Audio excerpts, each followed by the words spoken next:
The member from Cambridge. Well, thank you, Mr. Speaker, and I'm pleased to rise on behalf of the Ontario PC caucus to talk about a subject I know quite a bit about. I remember the days when I was in university for 3 degrees, actually, so it's been 10 or 11 years where this was the first day of school. I know students always came to school with a lot of enthusiasm.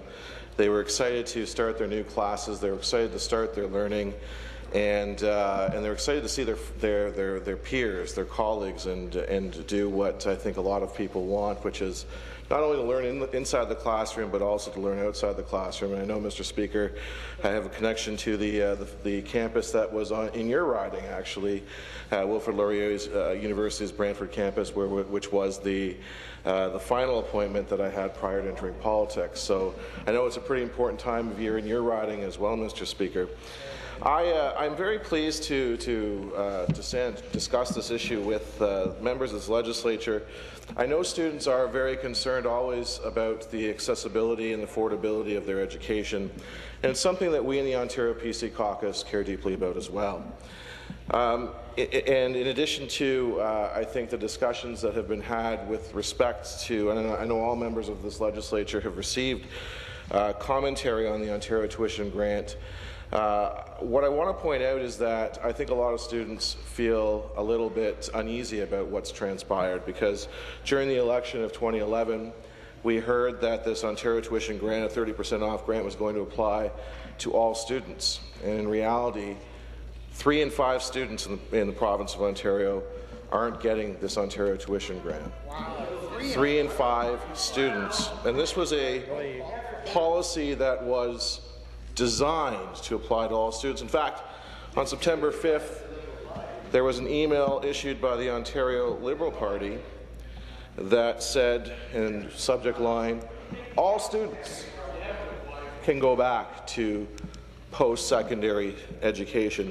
Well, if you're a student that's actually more than 4 years out of high school, you don't qualify for this grant.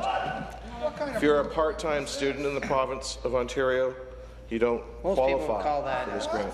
If you're a mature student, perhaps you're a single parent who in the early years wanted to raise children, wanted to go back to school. Doesn't apply.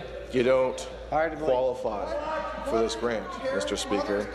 There are so many loopholes that were built into the policy that 3 in 5 students in the province of Ontario simply do not qualify for this grant. And to make matters worse, Mr. Speaker, in order to fund this grant, the government actually had to take away other scholarships and grants that applied before. So a student who actually was receiving a merit scholarship, for example, might have been able to receive that scholarship, but today that scholarship no longer exists, so they're losing twice. They're not getting the Ontario tuition grant, and they're not getting the merit scholarship or grant that they had previously been awarded, Mr. Speaker. And I always hear, what makes me very interested is that I've been in this legislature for almost 2 years. I understand that this is a topic that is of vital importance to this government, but it also is of vital importance to all members of this legislature. We haven't seen anything new. We're talking about old news. We're talking about an Ontario tuition grant that was talked about the last election. 2 years from that election, we still don't have a new policy. We've had lots of roundtables. We've had lots of consultations. We had lots of discussions.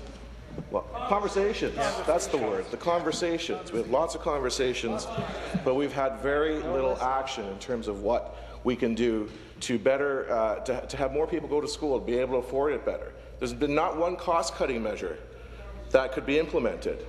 Perhaps having more time devoted for professors to do their teaching. The administration costs in our colleges and universities have skyrocketed, but nothing has been done to actually look at the costs of university and college education in the province of Ontario. There are very simple solutions that we can be had. Tough decisions obviously need to be made, but we have not seen from this government any semblance of a desire to actually get to the heart and get to the root of why tuition consistently goes up year after year after year. So I hope that the next time the minister stands in this legislature to talk about post-secondary education, that we actually have some tangible solutions to get the cost down and to get more folks into schools and into jobs at the end of the day once they graduate. Thank you, Mr. Speaker. Well said.